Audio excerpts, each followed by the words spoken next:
സൽക്കാരത്തിൽ ഞങ്ങൾ അതിഥി ദേവോ ഭവ എന്ന മര്യാദ പാലിക്കുന്നവര്. പക്ഷേ എല്ലാറ്റിനും ഒരു പരിധിയുണ്ട്.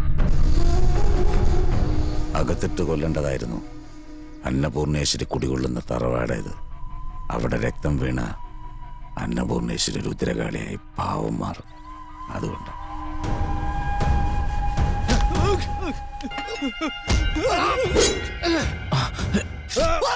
ചന്ദ്രസിംഹ, ഞങ്ങളിവിടെ സംസാരിച്ച് നിൽക്കുന്നത് കണ്ടൂടെ നിനക്ക്? അവനെ തൂക്കിയെടുത്ത് അപ്പുറത്തെ ബലിക്കല്ലി കിടത്തി വെട്ടി നുറുക്ക്.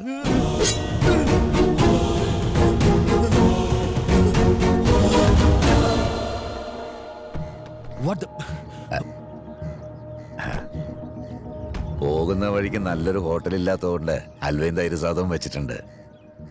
നിങ്ങളതൊക്കെ ആസ്വദിച്ച് കഴിക്കുന്നത് ഞാൻ കണ്ടിരുന്നു. വണ്ടിയിൽ കയറിയാട്ടെ.